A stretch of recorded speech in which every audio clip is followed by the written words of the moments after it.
সাল 1944। একনয়েকতন্ত্রের মুকুটহীন সম্রাট এডলফ হিটলারের অধীনস্থ জার্মানি তখন মানব সভ্যতার ধ্বংসের পথে ক্রমাগত এগিয়ে চলেছে। শাসকের নির্মম হত্যালীলার কবলে পড়ে প্রতিনিয়ত প্রাণ হারাচ্ছে শয়ে শয়ে ইউরোপীয় ইহুদি। কখনো গ্যাস চেম্বারে বিষাক্ত কার্বন মনোক্সাইডের গন্ধের তীব্রতা বিকল করে দিচ্ছে তাদের হৃদযন্ত্র। দুটো অদৃশ্য হাত যেন শ্বাসনালী অবরুদ্ধ করে বায়ু নিষ্ক্রিয় স্তম্ভিত করছে। তারা মৃত্যু যন্ত্রণায় ছটফটাচ্ছে, গুঙিয়ে উঠছে বারংবার, কিন্তু সেই বোবা আর্তনাদ শোনার কেউ নেই। কখনো প্রতিবাদী পরিবারের ইহুদি মহিলা সদস্যদের বিবস্ত্র করে মাথা কামিয়ে জনসমক্ষে চলছে শ্লীলতাহারি। দিবারাত্রি রাস্তায়, বাড়িতে, বাজারে, দোকানে, সমস্ত জায়গায় ইচ্ছে মতো গুলি করে মানুষকে হত্যা করা হচ্ছে অনৈতিকভাবে। ক্যাম্পগুলোতে অস্বাস্থ্যকর পরিবেশ, সংক্রামক রোগাচ্ছন্ন পরিস্থিতিতে ঝরে পড়ছে ফুলের মতো নিষ্পাপ প্রাণ। তাদের অপহরণ করে বেচে দেওয়া হচ্ছে মেডিকেল এক্সপেরিমেন্টের গিনিপিগ করে। কখনো সজ্ঞানে শরীরের চামড়া কেটে, মাংসপেশি উঁকড়ে, বিষাক্ত জীবাণু পরজীবী রক্তে ইনজেক্ট করে অবলীলায় চলছে গবেষণা।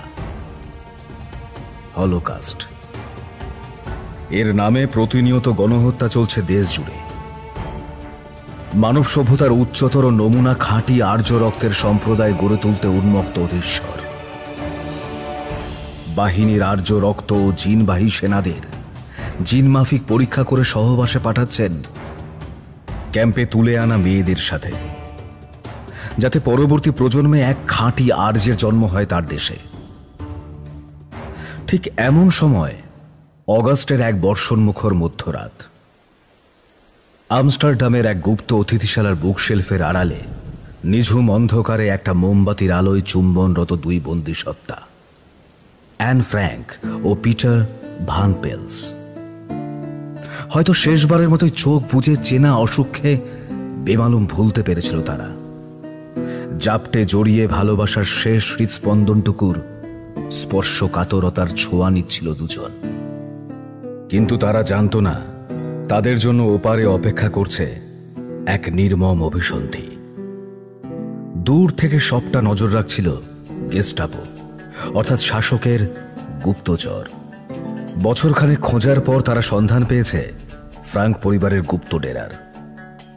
ভোরের আলো ফোঁটা মাত্রই তারা সদল বলে হাজির হয়ে হ্যাঁচড়াতে তুলে নিয়ে গেল পরিবারের সদস্যদের। তার এক বছরের মধ্যেই ভয়ঙ্কর টাইফাস মহামারীতে মৃত্যু হয় অ্যান ফ্র্যাঙ্কের। শুধু থেকে যায় তার জীবনের সম্পদ। বন্দিশালায় তার প্রতিটি মুহূর্তের কথা নিবন্ধিত রয়েছে, যার প্রত্যেকটি পাতায়। The diary of a young girl. বলা যেতেই পারে সেই ডায়েরি এই ভয়ঙ্কর ইতিহাসের ধারক ও বাহক। অত্যাচারের বিবরণ হোক বা অধীনস্থের গ্লানি, সবকিছুই নিজের জীবনের উপলব্ধি দিয়ে এই অল্প বয়সে লিখে গিয়েছে সেই মেয়েটি। এতটা বলে কফির কাপে একটা চুমুক দিয়ে থামল বুধিদা। স্টিফেন সাহেবের স্টাডির বন্ধ জানলার বাইরের তুষারপাতের দিকে তাকিয়ে একটা চারমিনার জ্বালিয়ে বলল, বাকিটা ডিনার সেরে। বেশ, তাই হোক। তবে আমি এমিলিয়াকে ডিনারের ব্যবস্থা করতে বলি তাহলে। চলো ভাই তপেন, একটু বিশ্রাম নিয়ে নেওয়া যাক ততক্ষণ। মশাই যা বলতে শুরু করেছেন, শেষ না হওয়া পর্যন্ত আর শান্তিতে দু চোখের পাতা এক হবে না। ওর কথা শুনে আমি আর মোহনলাল বাবু আমাদের ঘরের দিকে এগিয়ে যাচ্ছিলাম। হঠাৎ ও পিছু ডেকে বলল, এই তপেন, একটু দাঁড়া, তুই আর আমি বেরোবো এখন। ওভারকোটটা তাড়াতাড়ি গায়ে চড়িয়ে নে। এই জটিল কেসের সূত্রপাত হয়েছিল আজ থেকে ঠিক এক সপ্তাহ আগে। দিনটা ছিল বৃহস্পতিবার। আমাদের সন্ধ্যের চায়ের আসর সেদিন নব উদ্যমে সেজে উঠেছিল মোহনলাল বাবুর মিত্র ক্যাফে থেকে আনা স্পেশাল ডায়মন্ড ফিশ ফ্রাই আর মটন কবিরাজি ঘটা আয়োজনে। গত পরশুদিন তার নতুন বই প্রকাশিত হয়েছে। ইতিমধ্যেই প্রকাশক দ্বিতীয় মুদ্রণ ছাপানোর বন্দোবস্ত শুরু করেছে। বই পাড়ায় আসা মাত্রই রমরমিয়ে বিক্রিও হচ্ছে তার বই। মোহনলাল বাবুর ভাষায় যাকে বলে সেলিং লাইক হট কচুরিস। কবিরাজিতে কামড় বসিয়ে বোধিদা বলল, লাজবাব। তামশাই, এবার দেখছি ঘন ঘন অ্যাডভেঞ্চারে বেরোতে হচ্ছে। যত বেশি রহস্য সমাধান হবে তত তাড়াতাড়ি আরও বেশি বই আপনি লিখবেন। আর সেই বই দুদিনে বেস্ট সেলার তকমা পাওয়ার উপলক্ষে আপনি আবারও এইসব মাউথ মেল্টিং খাবার দাবার নিয়ে চলে আসবেন। হ্যাঁ, ধুর, কি যে বলেন না আপনি। তবে মশাই, বেশ কয়েকদিন হলো আমার কেন জানি না খালি মনে হচ্ছে যে খুব তাড়াতাড়ি আপনার নতুন কোনো কেস আসতে চলেছে। তাই নাকি? আজকাল টেলিপ্যাথি নিয়েও চর্চা হচ্ছে। তবে মোহনলাল বাবু বোধহয় কিছু একটা বলতে যাচ্ছিলেন, কিন্তু ঠিক সেই সময় কলিং বেলটা বেজে উঠল। আবার কে এলো এখন? তপেন, গিয়ে দেখতো এই সময় আবার কে এলো। আমি বোধিদার ঘর থেকে বেরিয়ে এসে সিঁড়ি বেয়ে নিচে নেমে দরজা খোলা মাত্র একজন অল্প বয়সী লোক হাঁপাতে হাঁপাতে বলে উঠলেন, ডিটেকটিভ প্রবোধচন্দ্র মিত্র বাড়িতে আছেন?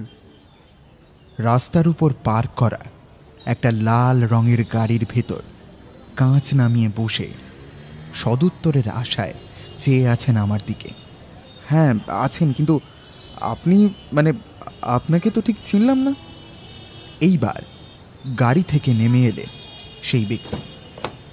গায়ের রং শ্যামলা, মাথা ভর্তি পাকা চুল, চোখে গোল ফ্রেমের চশমা আর গালে চাপদাড়ি, পরনে ফতুয়া এবং গায়ে ঢল ঢলে জামা। যদিও তার চেহারার আয়তন দেখে ফ্রি সাইজ পোশাক ছাড়া কেনা সম্ভব বলে মনে হয়নি। বয়স ওই আনুমানিক 50-এর দোরগোড়ায়।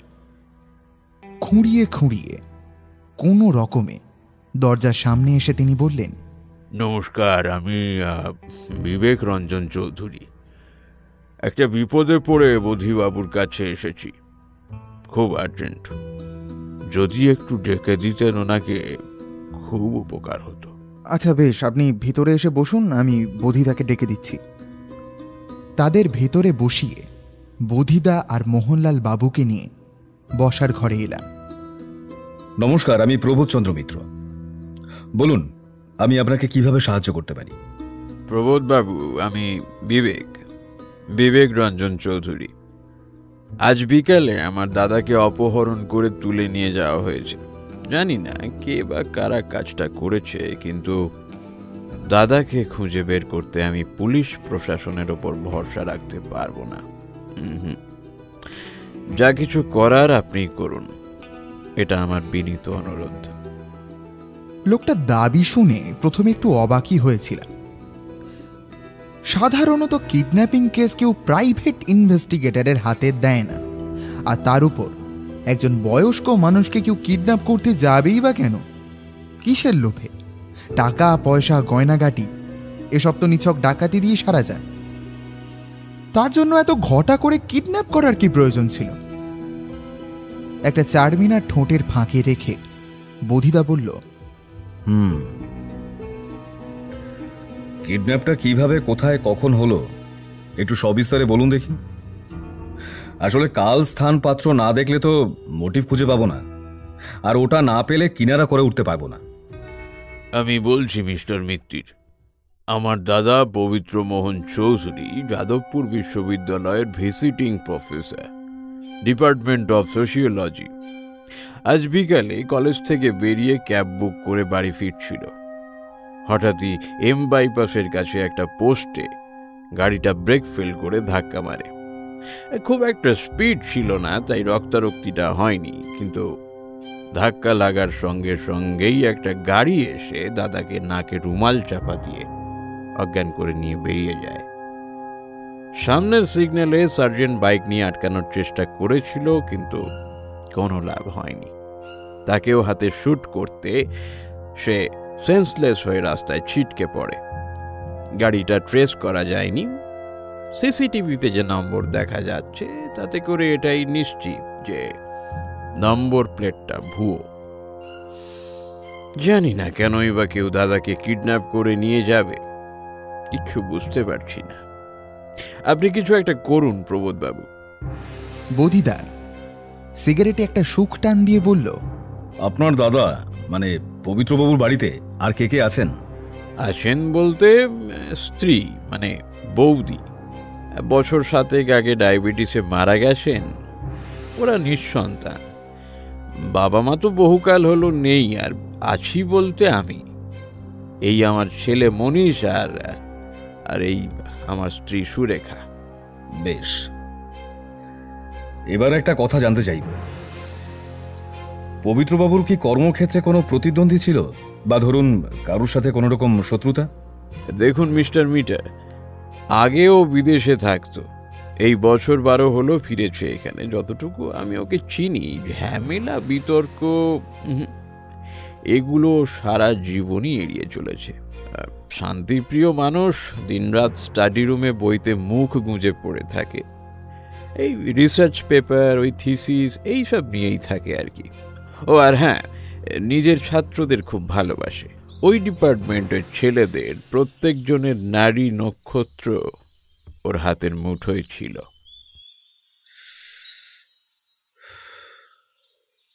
কলেজ থেকে ফেরার পথে ক্যাব থেকে কিডন্যাপড, ড্রাইভার মিসিং। গভীর ষড়যন্ত্র। কাল একবার ওনার কলেজের ডিপার্টমেন্টের ছেলেদের সাথে কথা বলতে হবে। আচ্ছা, আজ ওনার ঘরটা একবার সার্চ করে দেখতে চাই, যদি কোনো ক্লু পাওয়া যায়। নিশ্চয়ই, আপনারা আসুন আমার গাড়িতে। আমরা বেরিয়ে পড়লাম। মোহনলাল বাবু এতক্ষণ চুপ ছিলেন। এবার তিনি ফিসফিসিয়ে বললেন, তপেন, এই পবিত্র মোহন চৌধুরী লোকটাকে কেমন জানি রহস্যময় লাগছে। কিছু তো ওনার মধ্যে ছিল, নয়তো এত ঘটা করে কেউ কিডন্যাপ করে নিয়ে যেত না। এই শোন, তোরা এই আন্দাজে ঢিল মারাটা একটু বন্ধ কর। প্রতিবারে তো ভুল হয়, তাও শিক্ষা হলো না।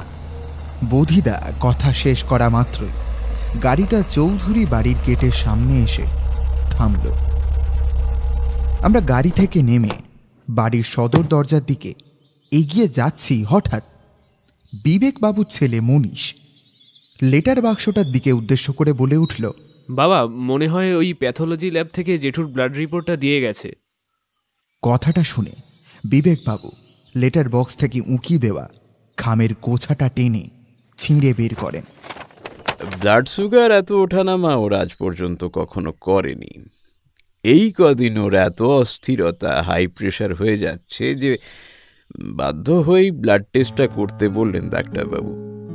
তারই রিপোর্ট, কিন্তু সেই লোকই তো নিখোঁজ। ম্লান মুখে বিবেকবাবু আর মনীষ আমাদের ওপরের পবিত্রবাবুর ঘরে নিয়ে এলেন। ঢোকা মাত্রই বোধিদা জিজ্ঞেস করল, আচ্ছা, উনি কি নিয়মিত ওষুধ খেতেন? মানে অনেক সময় তো এরকম হয় যে কাজের মাঝে হয়তো ভুলে গিয়েছেন, কেউ কি মনে করিয়ে দেওয়ার মতো সবসময় থাকছে না? এতক্ষণ পর মনীষ এগিয়ে এসে বলল, না মানে আসলে জেঠুর খুবই ভুলো মন, কাজের মধ্যে থাকলে নিজের কিছুই মনে থাকে না। আর তাই তো জাভেদ কাকু মানে জেঠুর সেক্রেটারি সবসময় ওনার সঙ্গে লেগে থাকতেন, প্রায় ছায়ার মতো। ঠিকমতো ওষুধ খাওয়া, খাবার খাওয়া, তারপর খাতাপত্র গোছানো, এমনকি কখন কি ক্লাস সেসব কিছু মনে করিয়ে দেওয়া, এইসবই তো জাভেদ কাকুই করে আসছে এত বছর ধরে। ঘরের ডুপ্লিকেট চাবি দিয়ে তালা খুলে লাইট জ্বালাতে বোধিদাই সবার আগে ঘরে পা রাখল। চারিদিকে বই, খাতা, রিসার্চ পেপারস, রং তুলি, ক্যানভাস, খান দশেক ছবি ছড়িয়ে ছিটিয়ে পড়ে রয়েছে। বুঝলাম মানুষটা বেশ অগোছালো। মোহনলাল বাবু ক্যানভাসটার দিকে তর্জনী তুলে বললেন, ভাইয়া, কি সুন্দর এঁকেছেন ছবিটা, দেখো। ওনার আঁকার হাত তো অসামান্য, বলল বোধিদা। আচ্ছা, এই ছবিটা ওই পোর্ট্রেট অফ ইয়াং ম্যানের আদলে আঁকা না? সাব্বাস তপেন, এটাই রাফেলো সানজিও, অর্থাৎ ইতালির বিখ্যাত চিত্রশিল্পী রাফেলের আঁকা কালজয়ী ছবি portrait of a young man. আসলটা দেখার সৌভাগ্য শেষ 2 প্রজন্মের কারোরই হয়নি, যেহেতু ছবিটা পোল্যান্ডের জার্টস্কি মিউজিয়াম থেকে চুরি করে বাইরে পাচার করে দেওয়া হয়েছিল 1945 সালের হিটলারের অধীনস্থ জার্মানিতে, কিন্তু ছবি দেখে এত নিখুঁত আঁকা কি আদৌ সম্ভব? না, আসলে জেঠু ছবি দেখে এটা আঁকেননি। মানে ভিতর থেকে দরজা ভেজানো থাকলেও আমি অনেকবার রাতের দিকে জল খেতে উঠে জেঠুর ঘরের লাইট জ্বলতে দেখে উঁকি মারতাম। উনি নিজের মনে কী সব বলে যেতেন ওই ছবিটা আঁকার সময়। কতবার দেখেছি ক্যানভাসে তুলি বোলাতে গিয়ে কপালের পাশে হাত দিয়ে চোখ বুজে কী যেন সব ভেবে চলেছেন। মাঝে মধ্যে আবার যন্ত্রণায় দু একটা আওয়াজও করতেন, কিন্তু ভিতরে গিয়ে কিছু জিজ্ঞেস করার কখনো সাহস হয়নি। বোধিদা পবিত্রবাবুর আধখোলা ল্যাপটপটা ডায়েরিতে লেখা পাসকোড দিয়ে খুলে বেশ খানিকক্ষণ নাড়াঘাঁটা করল। আমরা চুপ করে দেখছিলাম। হঠাৎ বিবেকবাবু নিস্তব্ধতা ভেদ করে বললেন, ছবি আঁকার প্রতি ওর টান বরাবরই, কিন্তু এই ছবিটা আঁকা ও শুরু করে মাস 4 আগে। কলেজের ছাত্রদের নিয়ে ইন্ডিয়ান মিউজিয়ামে আর্ট এক্সিবিশনে গিয়েছিল। ওখানেই এই ছবিটা দেখে, আর দেখা মাত্রই মাথা ঘুরে পড়ে যায়। হাসপাতালে নিয়ে যাওয়াতে ডাক্তার বলেন যে হঠাৎ প্যানিক অ্যাটাক থেকে ব্রেন স্ট্রোক হয়ে গিয়েছে। স্টেন্ডাল সিনড্রোম। পুরনো কোনো ছবি বা আসবাব দেখে একটা অপরিচিত ভয় গ্রাস করেছে, যার থেকে এই বিপত্তি। কিন্তু এই ব্যাপারটা যদি কাকতালীয় হয়ে থাকে, তবে উনি 4 মাস পরেও সেই একই ছবি মাথা খুঁড়ে আঁকার চেষ্টা করবেন কেন? আর সেই ছবির সাথে জড়িয়ে থাকা ইতিহাস নিয়ে এতটা মরিয়াই বা হয়ে উঠবেন কেন? কি কারণে? জাতিস্বর নাকি মশাই? মোহনলাল বাবুর কথাটা শুনে সম্বিত ফিরতেই আমি বললাম, আচ্ছা বোধিদা, এরকমও তো হতে পারে যে ছবিটা দেখে ওনার পূর্বজন্মের স্মৃতি মনে পড়ে যাচ্ছে। হয়তো আগের জন্মের ওই হিটলারের জার্মানির কোনো অংশ ছিলেন, বা এই ছবির সাথে যুক্ত কোনোভাবে। কথাটা শেষ হওয়া মাত্রই দেখি বোধিদা মাটিতে পড়ে থাকা কাগজের মধ্যে কি যেন তন্ন তন্ন করে খুঁজে চলেছে। আমাদের কথা ওর কানেই ঢোকেনি এতক্ষণে। কি যেন দেখে হঠাৎ চমকে উঠল। ওর চোখের ভাষা দেখে বুঝলাম যে কেসের লিড ও ইতিমধ্যেই জোগাড় করে ফেলেছে। একটা কাগজের গোছা হাতে নিয়ে বিবেকবাবুকে বলল, আপনারা পবিত্রবাবুর ব্লাড টেস্টটা কোন ল্যাব থেকে করিয়েছিলেন?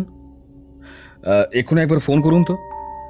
আচ্ছা বেশ, মনীষ, প্যাথোলজির নাম্বারটা ডায়াল করো তো। ফোনটা 3 বার রিং হওয়ার সাথে সাথেই ওপার থেকে উত্তর এলো। বোধিদা বলল, hello, Majumdar and Roy pathology? হ্যাঁ বলুন। Private investigator Prabodh Chandra Mitra speaking. আচ্ছা, দিন 2 আগে পবিত্র মোহন চৌধুরীর যে ব্লাড স্যাম্পেল কালেক্ট করে টেস্ট করেছিলেন, সেটা কি আপনাদের কাছে আছে এখনো? হ্যাঁ, মানে আমরা রিপোর্ট যাওয়ার পর 24 ঘন্টা অপেক্ষা করি, তারপর স্যাম্পল ডিসপোজ করে দিই। কিন্তু কেন বলুন তো, আপনাদের কি রিপোর্ট নিয়ে কোনো অসুবিধা আছে? না না, অসুবিধা নেই। আরও একটা টেস্ট করতে হবে। তাহলে কাল সকালে ওনাকে নিয়ে চলে আসুন। ফ্রেশ স্যাম্পল হলে রেজাল্টটাও অ্যাকিউরেট পেতেন আর কি। উনি আজ সন্ধে থেকে নিখোঁজ, কিডন্যাপড হয়েছেন। যে স্যাম্পেলটা আছে ওটা দিয়ে জিন টেস্ট করতে হবে, আর রিপোর্টটা যত তাড়াতাড়ি সম্ভব আমার দরকার। আচ্ছা বেশ, আমি চেষ্টা করব মিস্টার মিত্তির। ফোনটা রেখে বোধিদা টেবিলে রাখা কাগজের গোছাটা তুলে বলল, কাল সকালে প্রথমে অ্যাক্সিডেন্ট স্পটে আমি যাব, তারপর ওনার ইউনিভার্সিটির কিছু ব্যাপার একটু জানার প্রয়োজন আছে।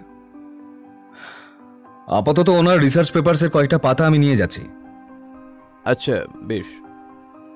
এই বলে আমরা চৌধুরী বাড়ি থেকে বেরিয়ে এলাম। রাতে খাওয়া দাওয়া করে শুতে যাচ্ছি, অমনি শুরু হলো মেঘের গর্জন, আর ঠিক তারপরেই নামলো মুষলধারে বৃষ্টি।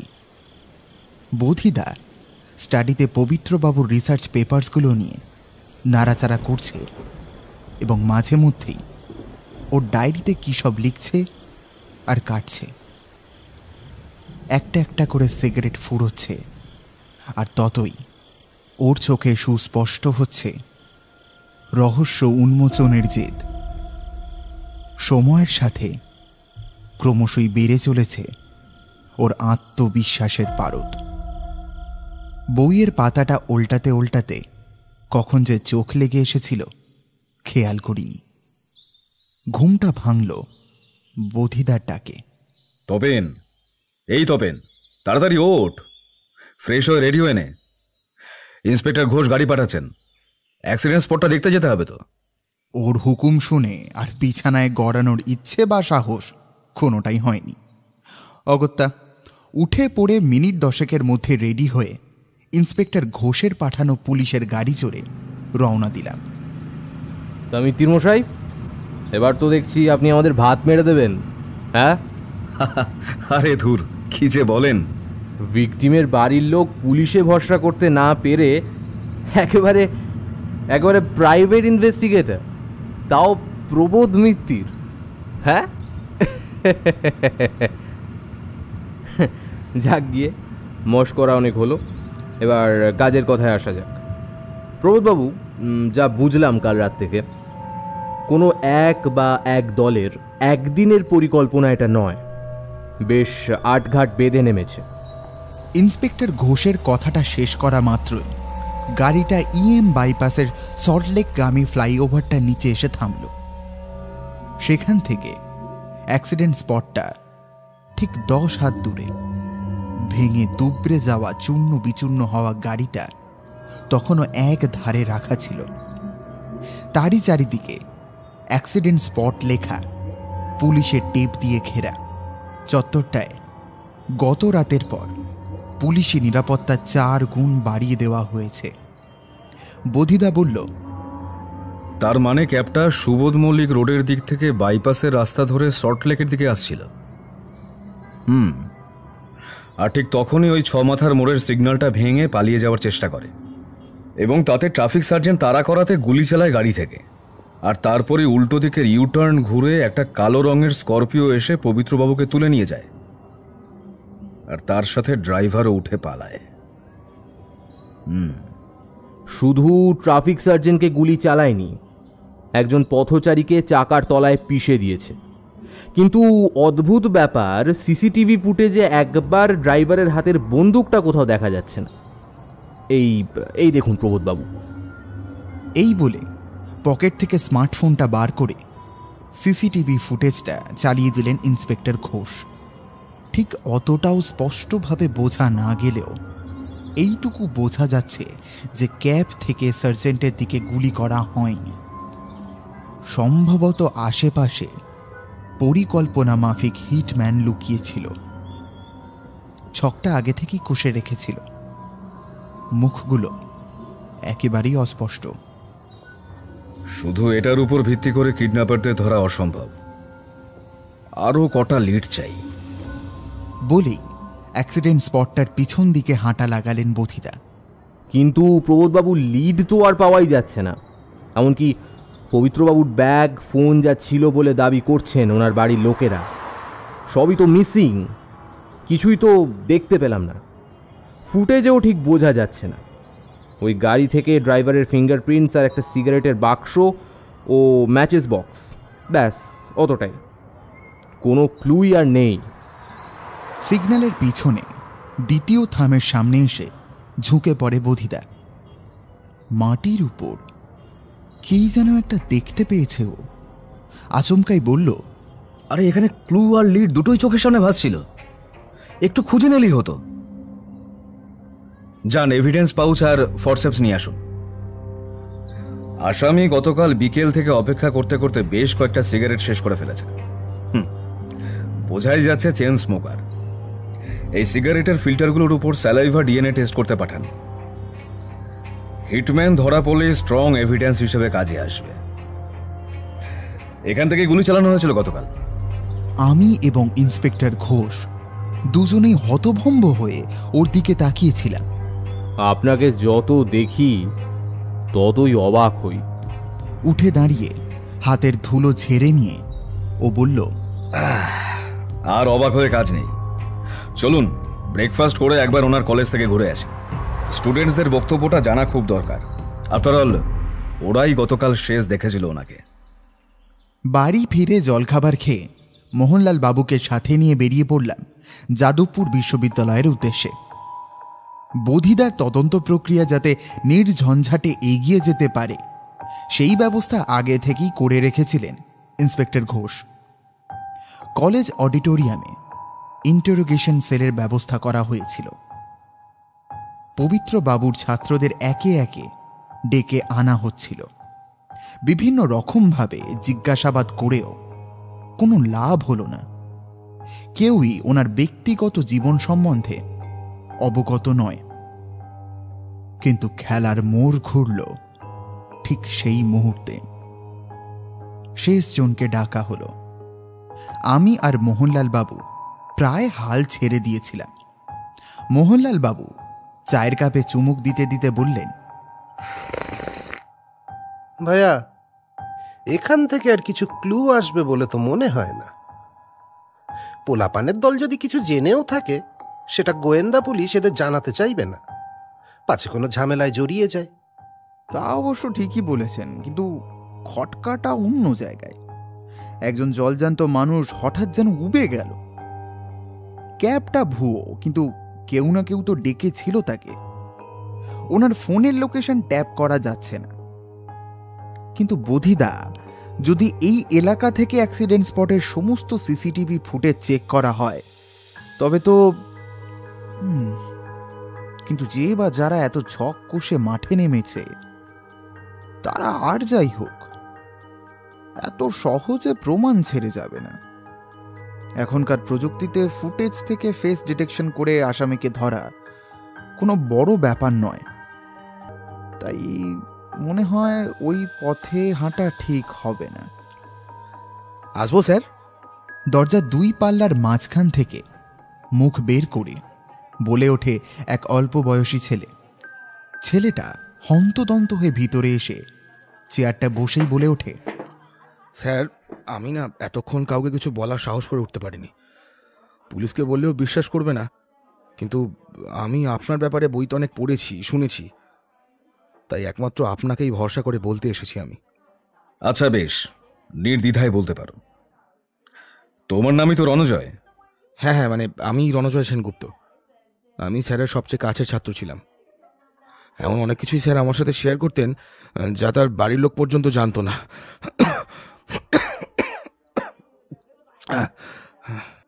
তুমি জল খেয়ে আস্তে আস্তে বলো, আমরা শুনছি। জলের গ্লাসটা এগিয়ে দিলাম তার দিকে। এক নিঃশ্বাসে জল শেষ করে একটু হাঁফ ছেড়ে সে শুরু করলো। মানে শেষ কয়েক মাস ধরে পবিত্র স্যার এক প্রকার খুব কি বলবো অদ্ভুত আচরণ শুরু করেছিল। মাঝে মধ্যেই মাথা ঘুরে পড়ে যেত, একটুতেই রেগে যেত, আবার পর মুহূর্তেই হেসে হেসে কথা বলতো। মানে কিরকম হতো জানেন, আবার আচমকাই ভয়ে নিঃশ্বাস বন্ধ হয়ে আসতো। জিজ্ঞাসা করাতে বলতো, আমার হাতটা চেপে ধরো রণ, ওরা ঠেলে ফেলে দেবে আমায়, আবার সব শেষ হয়ে যাবে। কিন্তু কে বা কারা হতে পারে তা আমি আগে বুঝিনি। কিন্তু এই সপ্তাহখানেক আগে স্যারকে লাইব্রেরি থেকে বই নিতে দেখি, যেমন the rise and fall of the third Reich, Nazi wives বা the last days of Hitler. এই সব কটা বই আমার পড়া না হলেও এটুকু বুঝতে পেরেছিলাম যে স্যার কোনোরকমভাবে হিটলারের জার্মানি, আর্যজাতির উত্থান, ইহুদিদের ওপর নির্মম অত্যাচার এসব নিয়ে হঠাৎ কি বলবো আবেশিত হয়ে পড়েছেন। বহুবার তো রাতের পর রাত জেগে লাইব্রেরিতে বসে রিসার্চ পেপার স্টাডি করে গেছেন। কি এমন হতে পারে তখন বুঝিনি, আজ একটু হলেও বুঝতে পেরেছি। মোহনলাল বাবু টেবিলের উপরে ঝুঁকে পড়ে বললেন, হাইলি সাসপিসিয়াস। মশাই, কেমন জানি খটকা লাগছে। হঠাৎ হঠাৎ অজ্ঞান হয়ে যাওয়া, না দেখে একটা কালোজয়ী ছবি এঁকে ফেলা, একটা বিষয় নিয়ে এতটা গভীরে যাওয়া কি নেহাতি ঝোঁকের বশে হয়? শুধু তাই নয়, স্যার একটা কবিতার কয়েকটা লাইন আউড়ে যেতেন। ওই কি যেন ছিল, হ্যাঁ হ্যাঁ হ্যাঁ, ওই plunging the Dead Sea like a thirsty sparrow, dearth of anguish tranquil behind, spears Helen of Troy in disguise, where the castle of King Midas lies. হ্যাঁ, এইরকমই কিছু ছিল। একবার দেখো তো এই কবিতাটা কিনা। কথাটা বলা মাত্রই বোধিদা পকেট থেকে একটা কাগজ বের করে তার হাতে ধরিয়ে দিল। হ্যাঁ, এই তো সেই কবিতাটা। এটাই স্যার বিড়বিড় করতেন। আর আরও একটা কথা, গতকালের অ্যাক্সিডেন্ট আর কিডন্যাপিংটা আমার কেন জানি না অস্বাভাবিক লাগছে। কেন? তোমার এরকম মনে হওয়ার কারণটা কি জানতে পারি? না মানে আসলে গতকাল তো ওনার সরাসরি বাড়ি ফেরার কথা ছিল না। পবিত্র স্যারের আমার সাথে দেখা করার কথা ছিল ওই বাঘা যতীনের সিসিটিতে। আমি ওখানে গিয়ে অপেক্ষা করছিলাম, স্যার আসছেন বললেন। হঠাৎ দেখি ওনার ফোনটা সুইচ অফ হয়ে গেছে। বেশ, আমার যা জানার আমি জেনে নিয়েছি, তুমি এখন আসতে পারো। এই বলে বোধিদা পকেট থেকে ফোনটা বার করে ঘরের বাইরে বেরিয়ে গেল। ইশারায় আমাদেরও ডেকে নিল। হ্যালো হ্যালো ইন্সপেক্টর ঘোষ, আপনি সত্তর আপনার টিম নিয়ে মেটিয়া বুরুজ 140 নম্বর ওয়ার্ডে যান। পবিত্রবাবুর সেক্রেটারি জাভেদকে অ্যারেস্ট করুন। আর শুনুন, তার আগে যত তাড়াতাড়ি সম্ভব আমাদের 3 জনের বার্লিনের এয়ার টিকিট আর ভিসার ব্যবস্থা করুন। দ্রুত গতিতে পা চালাতে চালাতে বলে বোধিদা। সে টিকিট আর ভিসার ব্যবস্থা হয়ে যাবে, কিন্তু সেক্রেটারি জাভেদ কি কোনোভাবে পবিত্রবাবুর অপহরণের সাথে যুক্ত? হঠাৎ দাঁড়িয়ে পড়ে বোধিদা। একটা চারমিনার ঠোঁটের ভাঁজে রেখে তাতে আগুন ধরিয়ে টান দিয়ে বলল, গতকাল অ্যাক্সিডেন্টটা হয়েছিল ঠিকই, তবে সেই গাড়ির মধ্যে পবিত্রবাবু ছিলেন না। পুলিশ গোয়েন্দাদের চোখে ধুলো দিয়ে মূল উদ্দেশ্যটাকে ঢেকে দেওয়ার ফোন দিয়ে আর কি। ওর বাড়ি সার্চ করলে আর কিছু পান বা নাই পান, ম্যাটফরমিন ট্যাবলেটের শিশি আর একটা সাইলেন্সার লাগানো পিস্তল পেয়ে যাবেন। ওটা দিয়েই ট্রাফিক সার্জেন্টকে গুলি করেছিল গতকাল। সেই মুহূর্তে ওর চোখের সেই জ্বলন্ত আত্মবিশ্বাসের আগুন আমি দেখেছিলাম। ইউনিভার্সিটি থেকে বেরিয়ে এসে গাড়িতে করে বাড়ি ফিরলাম। মশাই, এবার জার্মানি। উফ, ভেবেই একটা অদ্ভুত রোমাঞ্চ ফিল আসছে। কি বলো হে ভাইয়া তপেন? তা ঠিকই বলেছেন। প্রথমে একটা সুপরিকল্পিত অপহরণ এবং সেখান থেকে উঠে আসা ইতিহাসের পাতায় রক্তাক্ষরে নিবন্ধিত হিটলারের জার্মানি, আর এক রহস্যময় ব্যক্তি যার অতীতটা জানা নেই কারোরই। সেই রহস্যই উন্মোচিত হবে এইবার। লাগেজ প্যাক করে রাখতে হবে। আমি বরং টিকিটটা দেখে আসি। আর এই জটিল কেসের তদন্তেই আমরা এসে পৌঁছই জার্মান শহর থেকে 780 মাইল দূরে হাঙ্গেরির রাজধানী বুডাপেস্ট শহরে। বোধিদার কলেজের ক্রিকেট ক্লাবের বন্ধু স্টিভেন সাহেবের বাড়িতে এসে উঠেছি আমরা। মোহনলাল বাবুকে একা রেখে আমি আর বোধিদা বেরিয়ে পড়লাম এক অজানা উদ্দেশ্যে।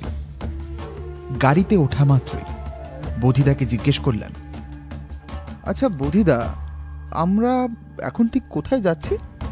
রহস্যের জবনিকা পতন দেখবি, হ্যাঁ কি না? না মানে হ্যাঁ, সে তো অবশ্যই দেখব, কিন্তু আমরা কি এখন গুপ্তধন খুঁজতে যাচ্ছি নাকি? না, যাচ্ছি সেই গুপ্তধনের মেল ফিশারকে খুঁজতে। বাইরের আলো আঁধারিতে ঢাকা রাস্তার দিকে এক দৃষ্টে তাকিয়ে বলল ও, মানে আমরা এখন পবিত্রবাবুকে খুঁজতে যাচ্ছি? মাথা নেড়ে সম্মতি জানালো। গাড়িটা একটা আচমকা ব্রেক কষে থেমে গেল। নেমে আয় তবেন, এই বলে ড্রাইভারের হাতে ভাড়া দিয়ে শুনশান রাস্তা থেকে অন্ধকার গলির দিকে এগোতে থাকলাম আমরা। পকেট থেকে টর্চ লাইটটা বার করে 2টো গলি পেরিয়ে 3য় গলির শেষ থেকে 5 নম্বর বাড়িটার সামনে এসে ভাঙা পাঁচিলের আড়ালে দাঁড়ালাম। স্টিফেনের অনুমান মাফিক এই বস্তির মধ্যে গোপন বেআইনি কাজগুলো হয়ে থাকে। মাদক পাচার থেকে অস্ত্র লেনদেন বা সিক্রেট এনকাউন্টার, এর চেয়ে নিরিবিলি নিশ্চিন্ত জায়গা আর কি পাওয়া সম্ভব? শহর থেকে বিচ্ছিন্ন এক প্রান্তে মেরে লাশ গায়েব করে দিলেও কারোর বোঝার বা ধরার ক্ষমতা নেই। বোধিদার কথা শেষ হতেই আমি কিছু বলতে যাচ্ছিলাম, হঠাৎ একটা শব্দে সম্বিত ফিরল। মাটির উপর একটা কাঠের চেয়ার উল্টে পড়ার শব্দ। বোধিদা ও ট্রেঞ্চ কোটের ইনার পকেট থেকে পিস্তলটা বের করে এক পা করে পিছনের জানলার দিকে এগিয়ে গেল। আমাকে হাতের ইঙ্গিতে পা টিপে ওকে অনুসরণ করতে বলল। জানলার পাল্লাটা একটু খুলতে ক্রমে অন্ধকার ঘরের মিটমিটে হলদেটে আলোর বুক চিরে ভেতর থেকে কথা ভেসে এলো একজন বয়স্ক মহিলার কণ্ঠ। উঁকি দিয়ে দেখলাম পবিত্রবাবু চেয়ারে হাত পা বাঁধা অবস্থায় যন্ত্রণায় কাতরাচ্ছেন আর কি যেন বলার চেষ্টা করছেন। সামনে দাঁড়িয়ে রয়েছেন এক বয়স্ক মহিলা ও এক অল্প বয়সী ছেলে। ছেলেটার হাতে একটা হকি স্টিক, যা দিয়ে কিছুক্ষণ আগেই পবিত্রবাবুর বাঁ হাতের হাড় দু টুকরো করে দিয়েছেন। মহিলা বললেন, পিটার ভাই আমার, সেই কত ছোটবেলা থেকে তোমায় আমি কোলে পিঠে বড় করেছি, এবার তো তার ঋণ শোধ করার পালা এসে গেছে। চুপচাপ বলে দাও তো দেখি, গুপ্তধন কোথায় লুকিয়ে রাখা হয়েছে? কি হলো, কি হলো বলো, না হলে কিন্তু আর্নল্ড আবার আর একটা হাড় গুড়িয়ে দিতে বাধ্য হবে যে।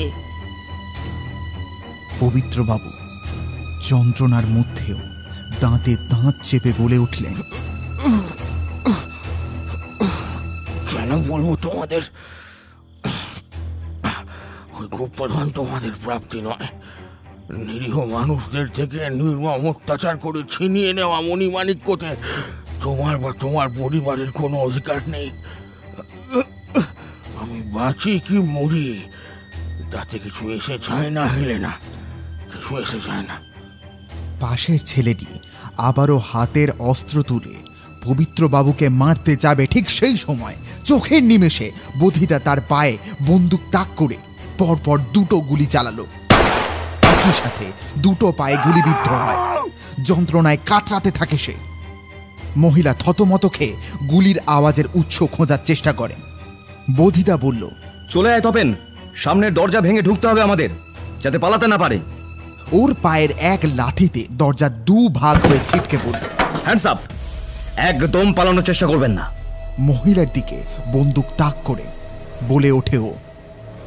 গুলির আওয়াজে ততক্ষণে পাশের বস্তির লোকেরা সতর্ক হয়েছে। মহিলা, যার আসল নাম ছিল হেলেনা, হতচকিত হয়ে চেয়ে রইলেন বধিতার দিকে। মাটিতে হামাগুড়ি দিয়ে পালানোর অদম্য চেষ্টা চালাচ্ছে ছেলেটা। দু পা এগিয়ে নিজের রক্তে পিছলে পড়ছে সে। তাও পালানো ছাড়া গতি নেই এই দেখে সে চেষ্টা চালিয়ে গেছে। তবে চৌকাঠের মুখে এসে পুলিশ ভ্যানের আওয়াজ শুনে সে মুখ থুবড়ে পড়ল। ব্যাস, আর ওঠা হলো না। হেলেনা এবং তার ছেলে আর্নল্ডকে পুলিশ ধরে নিয়ে যায় কোতোয়ালিতে। পবিত্রবাবুকে আমরা নিয়ে আসি স্টিফেন সাহেবের বাড়িতে। সেখানেই তার শুশ্রূষার ব্যবস্থা করা হয়। ক্লান্ত দেহে তিনি চলন শক্তি হারিয়ে কোনো রকমের ডিনার শেডে ঘুমে ঢলে পড়লেন। আমরাও খাওয়া শেষ করে এসে বসলাম ফায়ার প্লেসের সামনে। বধিতা বলতে শুরু করল, সাল 1944।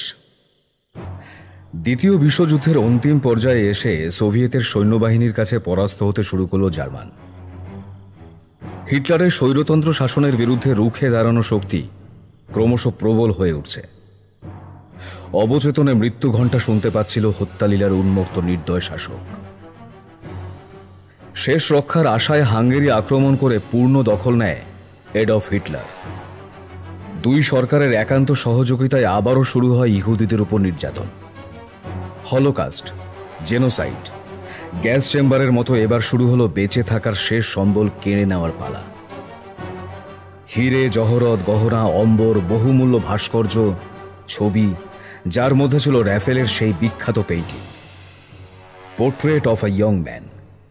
এই সমস্ত কিছু লুট করে তাদের কনসেন্ট্রেশন ক্যাম্পে হত্যা করা এবং মণিমাণিক্য জমা রাখা হতো বুডাপেস্ট শহরের এক সুড়ঙ্গের গুপ্ত কক্ষে।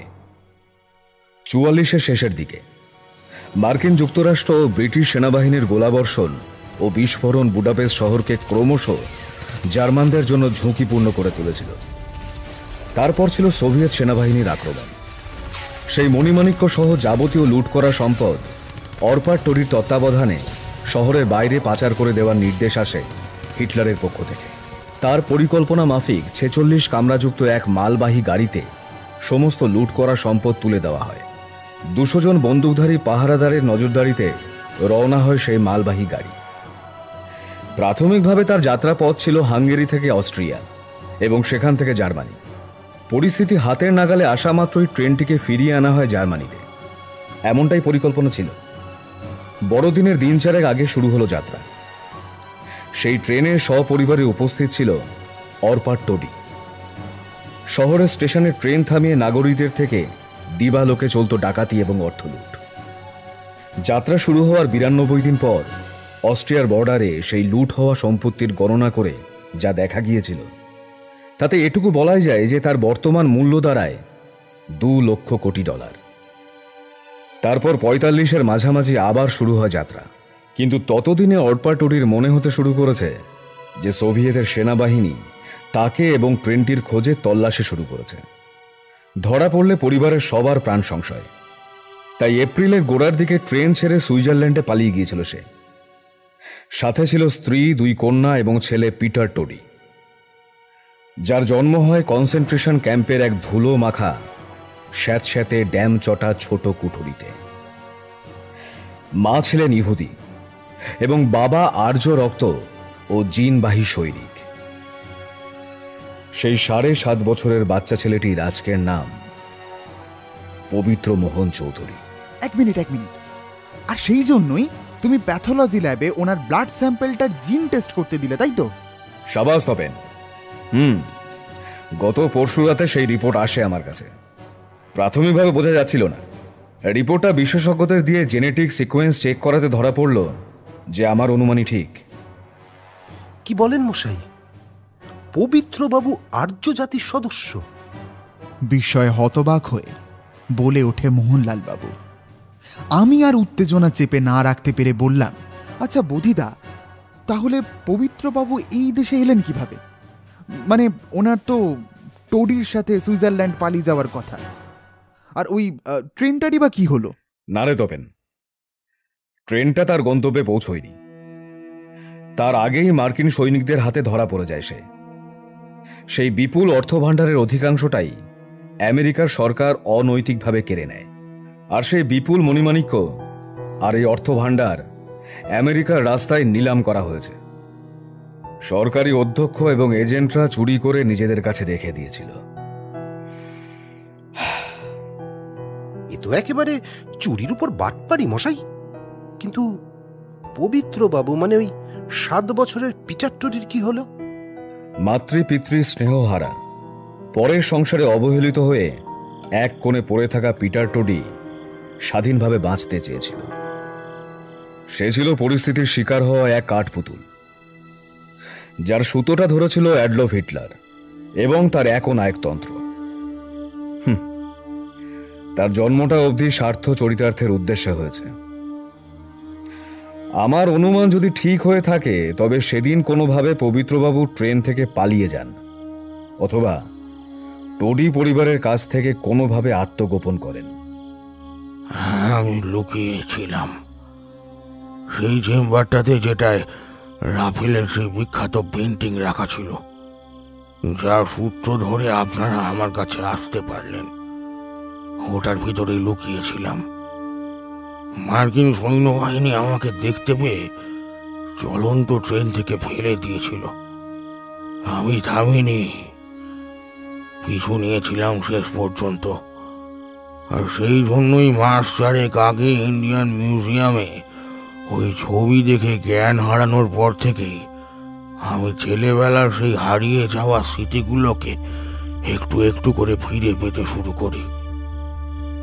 মা বাবা তো কখনোই ছিল না, তাই পিছু টানহীন ভাবে ঘুরে বেড়াতে বেড়াতে একদিন বুডাপেস্ট থেকে চড়ে বসলাম জাহাজে। এদেশে আমার কেউই ছিল না। বোম্বের এক অরফানেজে বড় হতে লাগলাম। তারপর আমাকে এক দম্পতি দত্তক নেন। কলকাতায় আসি তারপরেই। এহে পবিত্রবাবু, আপনি তো একটু বিশ্রাম নিতে পারতেন। এক সপ্তাহে কম তো ধকল গেল না আপনার উপর। আরে না না, খামোখা ব্যস্ত হবেন না, আমি একদম ঠিক আছি। আর না থেকেই বা যাবো কোথায়? হ্যাঁ, হেসে ওঠেন পবিত্রবাবু। বোধিদা ঘরের চারপাশে পায়চারি করতে করতে বলে, আচ্ছা তপেন, রণজয় যে একটা কবিতা বলেছিল, ইংরেজি কবিতা, মনে পড়ে? কোনটা বলো তো? ওহো, দাঁড়াও দাঁড়াও দাঁড়াও, হ্যাঁ মনে পড়েছে। Plunging the Dead Sea like a thirsty sparrow, unvanquished I trek, I crawl down the brisk alpine, dearth of anguish tranquil behind, spiles Helen of Troy in disguise, where the castle of King Midas lies, behind the den of Darfurer. অর্থাৎ তৃষ্ণার্ত চড়ুইয়ের মতো মরা নদীর স্রোত সাঁতরানোর অদম্য ইচ্ছে শক্তি তাকে উদ্বুদ্ধ করে দুর্গম কণ্ঠকাকীর্ণ পথ পেরিয়ে ইতিহাসের অতল গহ্বরে তলিয়ে যাওয়া সেই গুপ্তধনের সন্ধান করতে। এখানে বেয়ারিশ আলপিন বলতে জার্মানের বাভেরিয়া রাজ্যে অবস্থিত আলপস পর্বতে তুষার শুভ্র শৃঙ্গকে বোঝানো হয়েছে। আর সেই পর্বত শৃঙ্গের কোলে ছিল অ্যাডলফ হিটলারের ছুটি কাটাবার গোপন আস্তানা। 45-এর এয়ার স্ট্রাইকে এটা ধ্বংস হয়ে গেছিল ঠিকই, তবে বিধ্বস্ত জার্মান সৈন্যরা ট্রেন থেকে মিলিটারি ট্র্যাকে করে সরিয়ে আনা বিপুল সম্পদের 3/4 লুকিয়ে রেখেছে সেই গভীর গোপন আস্তানা সংলগ্ন গুপ্ত ডেরায়। আর তার জন্যই ডেন অফ দারফুরার বলা হয়েছে। এখানে দারফুরার হচ্ছে হিটলারের নামের জার্মান অর্থ। তার প্রবেশপথ একমাত্র তারাই জানত। আর তাদের অনুসরণ করতে গিয়ে জানতে পেরেছিল এক 7 বছরের কিশোর, নাম পিটার টোডি। তিনি আবার পবিত্র মোহন চৌধুরী। আর সেই প্রবেশপথ যে তিনি জানেন এবং তার সাথে এই গুপ্তধনের কি সম্পর্ক, তা সুদূর জার্মানিতে বসেই হদিশ পেয়ে যায় হেলেনা টোডি, যার নামের গুপ্ত অর্থ হল হেলেন অফ ট্রয়। আর গুপ্তচর পাঠিয়ে তিনি এবং তার ছেলে আর্নল্ড টোডি নজর রেখেছিলেন পবিত্র বাবুর উপর। কিডন্যাপিংয়ের ফন্দিটা তাদেরই তৈরি। পুলিশ প্রশাসনের চোখে ধুলো দিয়ে পবিত্রবাবুকে এখানে নিয়ে আসা এবং তারপর তাকে দিয়ে জোর করিয়ে গুপ্তধনের হদিশ জেনে নেওয়া। তবে তার সব প্রচেষ্টাই বিফলে গেল, কারণ ওরা জানতো না যে এই কেসটা তদন্ততে প্রবোধচন্দ্র মিত্তির আসবে। উফ, চমৎকার! কি করলেন মশাই! দুহাত তুলে নাচতে ইচ্ছে করছে। বাড়ি ফিরেই লিখতে বসে যাব।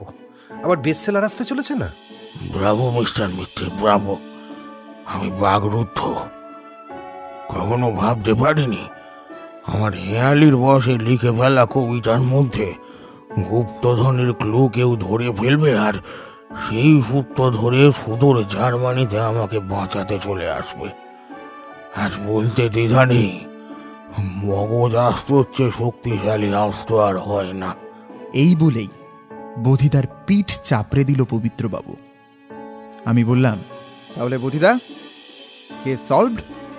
খুব শীঘ্রই পবিত্রবাবুর তত্ত্বাবধানে জার্মান সরকার আল্পস পর্বতে সেই সুড়ঙ্গ ঘুরে গুপ্তধন খুঁজতে শুরু করবে।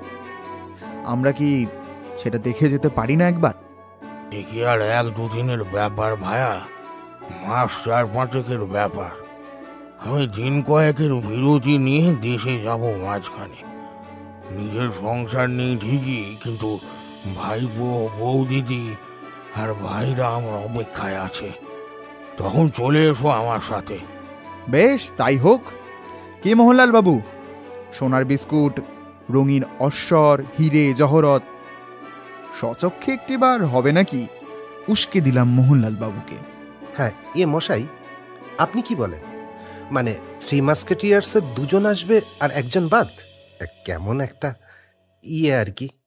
থাক, বুঝেছি। বেশ, তবে আমরা 3 জনই আসবো। আবার আপাতত এই কয়েকদিন মিউজিয়াম, জিউস মেমোরিয়াল এবং বার্লিন ক্যাথিড্রাল ঘুরে দেখব। কি বলিস? চারমিনারে আগুনটা ধরিয়ে বলল বোধিদার। তবে আপাতত একটা লম্বা ঘুম, কি বলো ভাইয়া? একটা লম্বা হাই তুলে 2 হাত উপরে তুলে ঘরের দিকে চলে গেলেন মোহনলাল বাবু। পবিত্রবাবুও একটু পরেই বিদায় নিলেন। আমি বোধিদার মুখোমুখি বসলাম। কিরে, ঘুম আসছে না? না। তোমার?